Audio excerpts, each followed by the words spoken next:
Okay, so we're looking at doing integrals now and being able to use these t substitutions. Now the t substitutions in the blue box there, you have seen all of those before in year 11. So check to see if they are on your formula sheet. Again, I'm not sure, but otherwise, yeah, you may have to remember them. I have a feeling they could be on there. Anyway, the point of this is to be able to integrate something like this question we are given here, and we can do that by making a substitution. So basically, straight away, we can see here that cos of x can be substituted with this value here in terms of t. So that's the first thing I'm going to do. I'm going to say, well, that's the same thing as then saying pi on 2 to 0 of 4 on 3 plus 5 lots of. Now cos x is equal to this.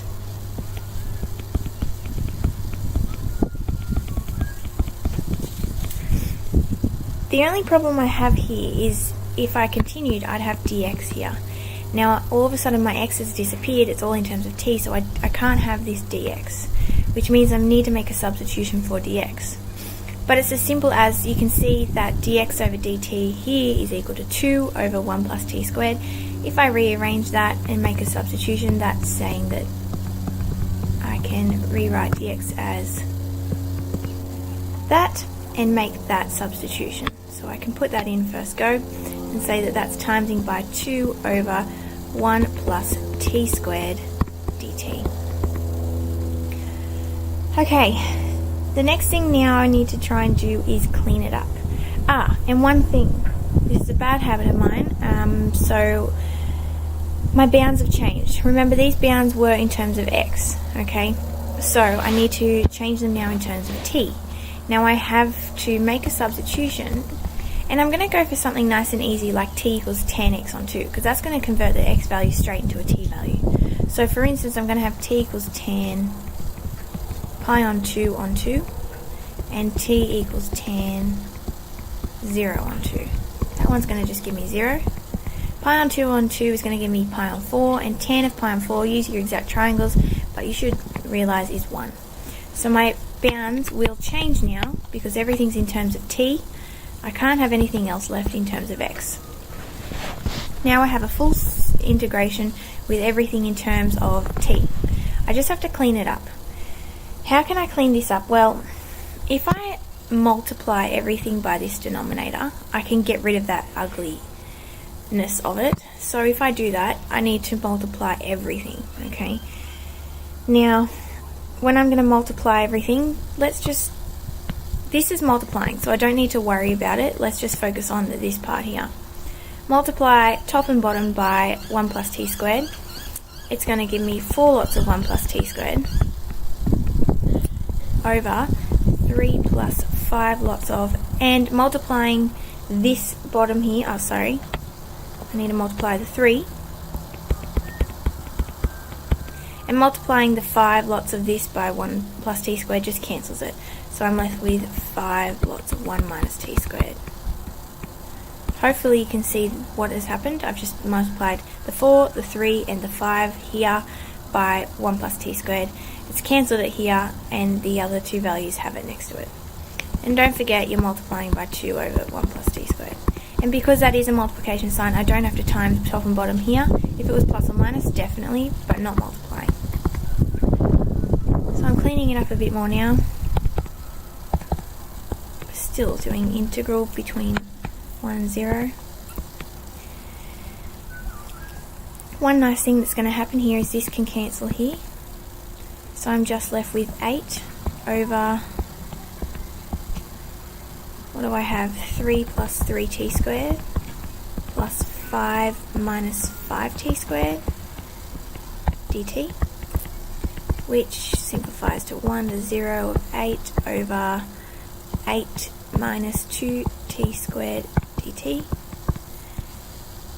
I can factorize out a 2 out of the top and a 2 out of the bottom, and then they can cancel. It's a better way to think of it rather than just cancelling a 2 from everything. So now I'm left with this very nice integral of that. Okay, what can I do here? Well, I'm going to call it the amateur move. Let's say that maybe you haven't done as much for this topic so far as what you should have, and you're still trying to get the hang of what to do when in all these rules. Let's see what the amateur would do. They say, oh, okay, well, maybe, and I'm going to put it in yellow here. They're doing is look at this integration. Now, you don't have to write this down, I just want to show you what not to do. You go, well, that could be the same thing as doing the integral from 1 to 0 of 4 lots of 4 minus t squared to the power of negative 1 dt. Then you go, okay, I'm integrating, so I'm going to add 1 to that power and divide by, oh, hang on, now I'm getting 0. And what does me say when I'm getting 0 on the bottom? Oh, that's right, it's a log. And I go, oh, okay, alright, so scrap that. Let's try log. Log says that if the derivative of the bottom is on top, then log the bottom. If it's not, write what you want it to be. Then, okay, what do I want the top to be? I want the top to be negative 2t, because that's the derivative of the bottom. And then I would say, okay, what is 4 times by to get to negative 2t? And whatever that is, you flip it upside down and then log the bottom. So I'd get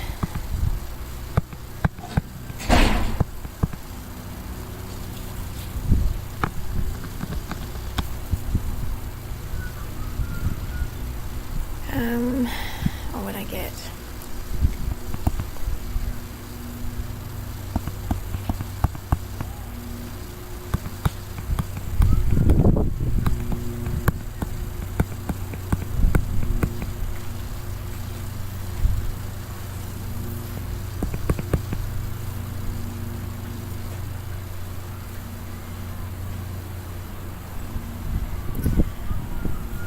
Okay, now the thing is here, this is why it's still in the amateur section, is because it's never a log if what you have to times by has a pronumeral in it. It's always going to be a constant.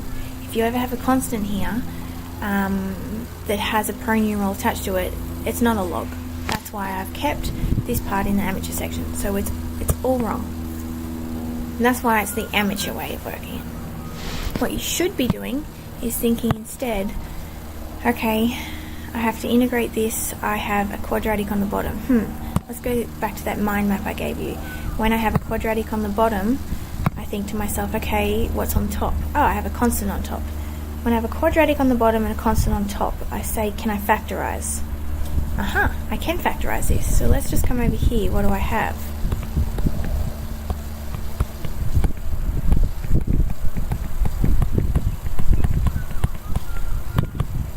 And what do you do when you can factorize the bottom? Well, you should know this, but we do partial fractions.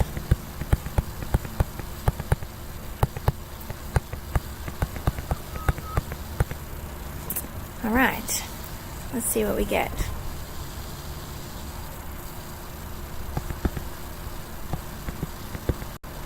So I times this up here, times this up here.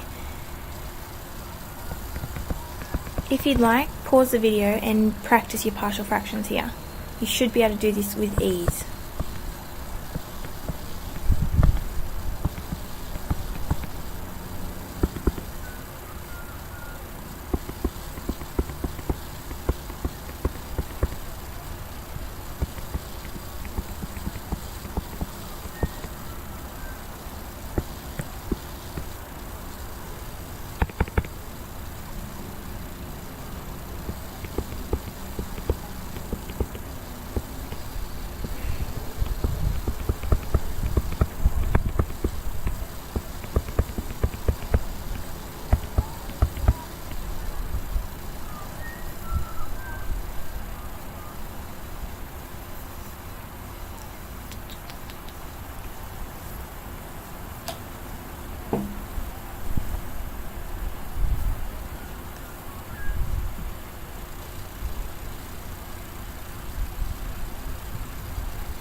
Yeah, okay, hang on.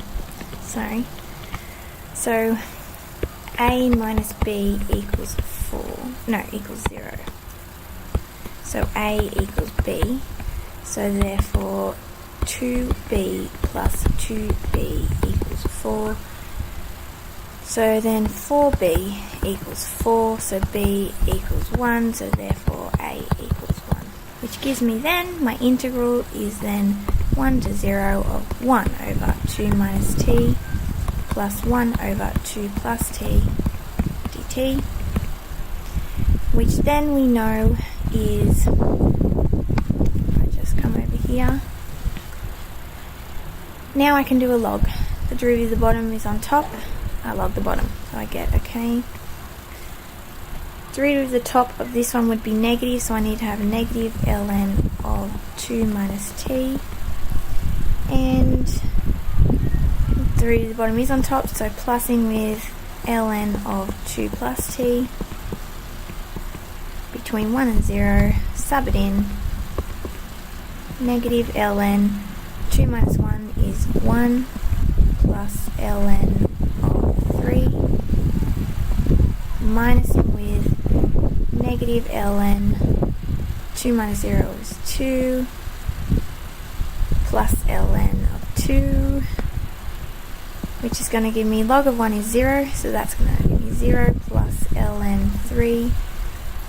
Then I'm going to get negative ln 2 plus ln 2, that becomes 0, so then I get minus 0, which then all gives me an answer of the log of 3, which is what they wanted me to prove.